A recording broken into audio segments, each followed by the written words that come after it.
10, 12 years ago that we started doing this research.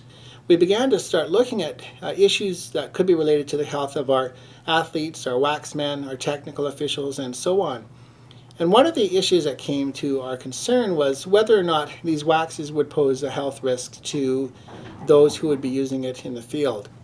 But in having discussions with professionals in this area, such as Mr. Tim Collins, who you'll be hearing about in this video as well, we found out that there were very strict industrial respiratory standards for working with these products. I was working in the injection molding industry, specifically injection molding of Teflon components, and we had a real problem with people that were running the molding machines getting sick, like getting the flu.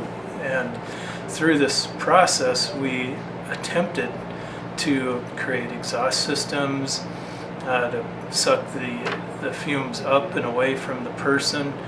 But what we also noticed is that the smokers were getting the symptoms of this flu-like condition far worse. And through that, we come to realize that they had Teflon resin on their fingers and they were re-burning that resin when they smoked a cigarette. So we instructed the facility to raise the exhaust stacks and increase the airflow in the exhaust.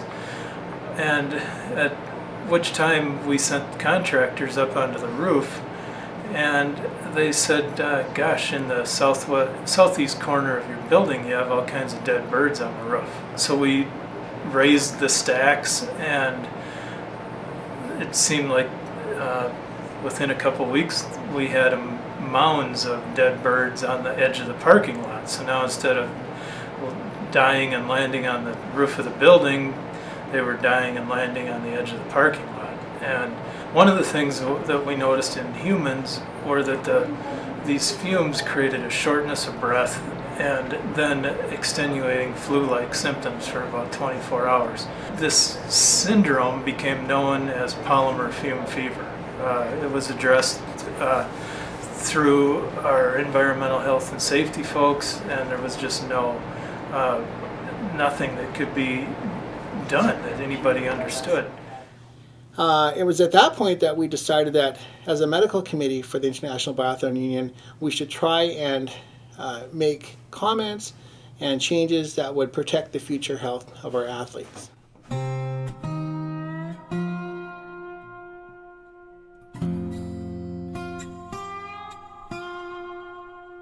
I'm a high-level athlete as well. I know that, it takes the lungs some time to process particulate matter. So even if I'm scraping and brushing CH or non-fluorinated waxes, I'll usually use some sort of respirator to cut down on particulate matter into my lungs. I do know if I am waxing a lot, and I have done some in the past without a respirator, you breathe in, your lungs don't feel as good, you cough more. There's a period in the morning before races where from 5 a.m. to 10 a.m. they're burning florals constantly in just the whole wax room. And even the whole wax compound is surrounded in a fog of floral fumes. You kind of run in for a quick second to grab your race skis and run out. So usually I take a big breath before I go in, give them the thumbs up, grab my skis, and I'm out of there really quick. I think it's just that fear of, I don't know what this is going to do long term. So some coaches are taking more precautions than others. And some venues are putting, ventilation systems in wax rooms, or all they're just doing is shooting the air outside.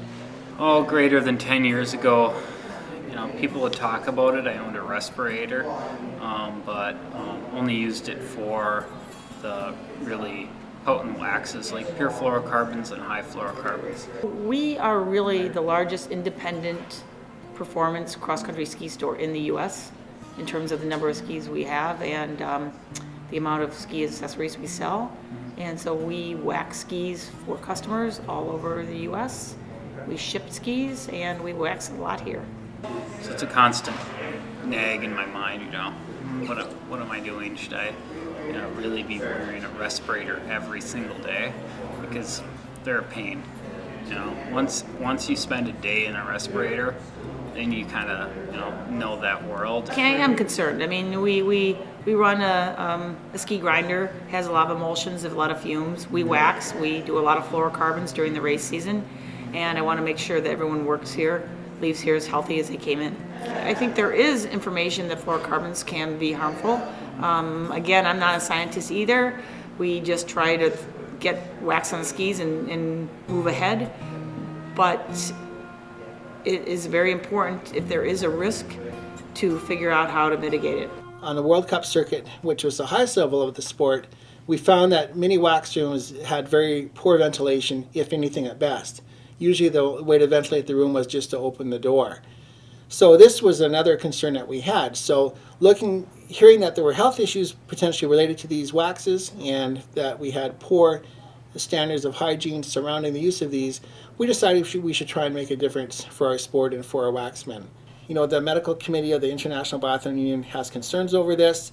Our position on this is that the waxes either should be banned from competition or there should be effective ventilation standards and hygiene practices in place that prevent the ingestion of these substances by those participating around them, but also having standards that will effectively eliminate these things getting into the environment, which is another concern.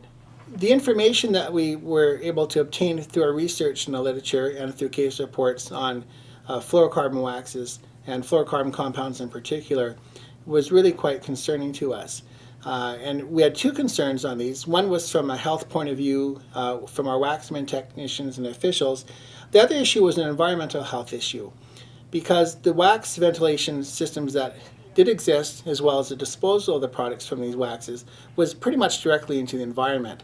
Ventilation systems would go right outside into the ambient air, so anybody who was walking by would be exposed to these substances. And really, who knows where the wax scrapings went? We really don't know, even to this day, how those are controlled. Well, then to summarize the toxic effects for humans, we know that inhaled ingestion can lead towards changes towards lung cancer. We know that oral ingestion and probably the inhaled ingestion can lead towards liver and renal cancer. And there's a lot of evidence that demonstrates that these compounds also suppress our immune system with as much as 90% suppression of immune function. Since that time, with our research, we have really firmly believe that this is a health issue for our participants in the sport. We've effected changes this way. We've had some ventilation changes done to rooms. People have tried their best to try and have a good ventilation. We've removed athletes from the wax environment. We've had people not eat in the wax environment. And all these things are great, but it's not enough. We know from the fluorocarbon industry that removing as much of the toxic compounds from the environment, the ambient environment with which you're working, is what we need to do.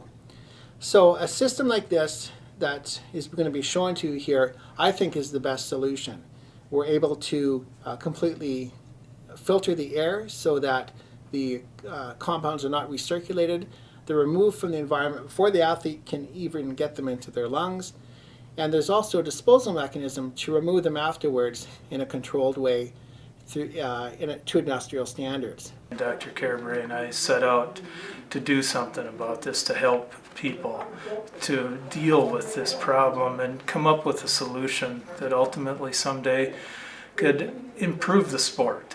And we formed a business called Wax for Life and developed a product called the ROYKBORD, which stands for fume table. We seen some venues that tried to create dampened makeup air, but then we noticed that these wax technicians and other users would just tape those vents shut because it was cold. It just made the air in the room so cold that they might as well go outside and wax their skis.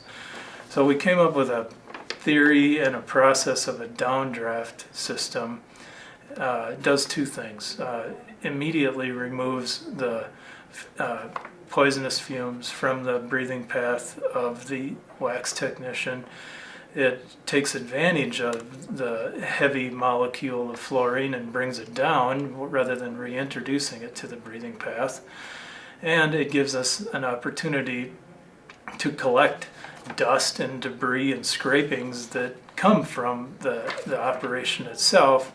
So through the downdraft mechanism, we have an opportunity to capture environmentally hazardous scrapings that should not go in the garbage, should not get thrown outside. The the whole system being a closed loop system and requiring no makeup air. And ultimately this device will enhance the air quality in a room from prior to a waxing event. It's likely that there will be regulatory rules coming forward to deal with those types of issues. We have the tools to be able to deliver certification tests online and ensure that technicians are certified before they're using the product.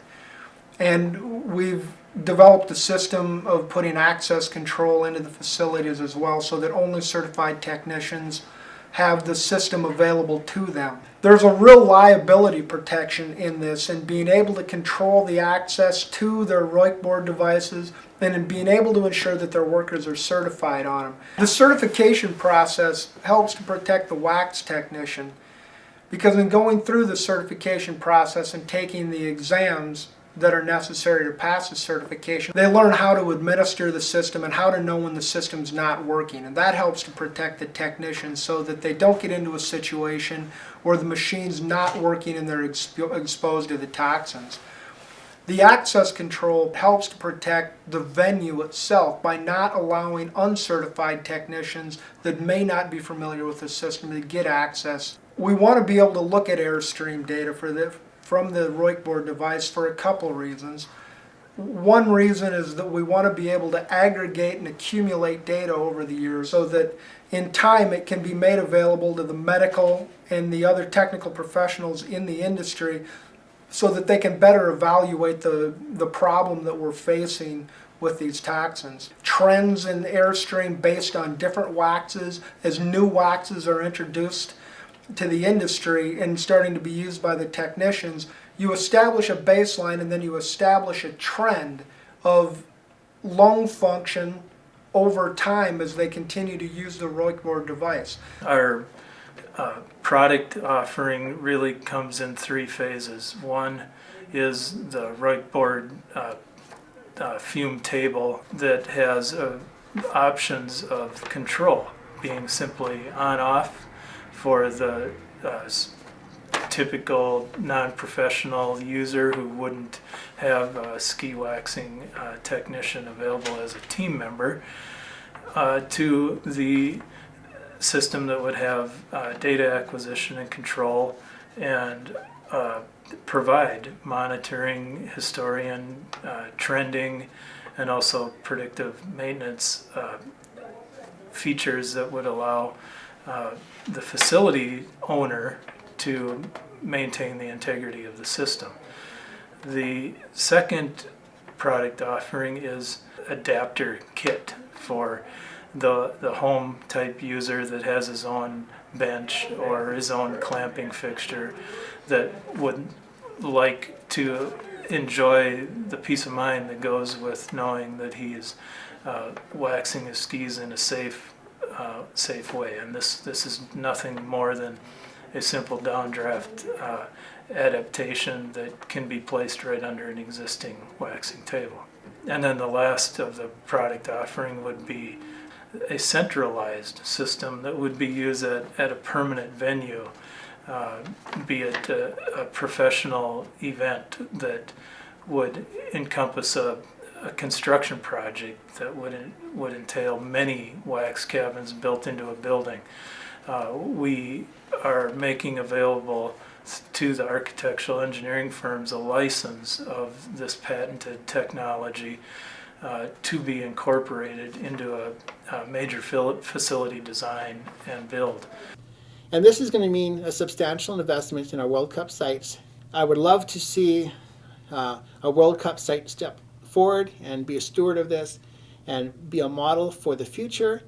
Certainly Sochi would be a great place for this because of the upcoming Olympics. The challenge is out there for somebody to adopt this and run with it. And I'd certainly, for one, as would our medical committee, be happy to work with any World Cup site who is wishing to develop a state-of-the-art ventilation system. It may be decades before research is effected on all these compounds.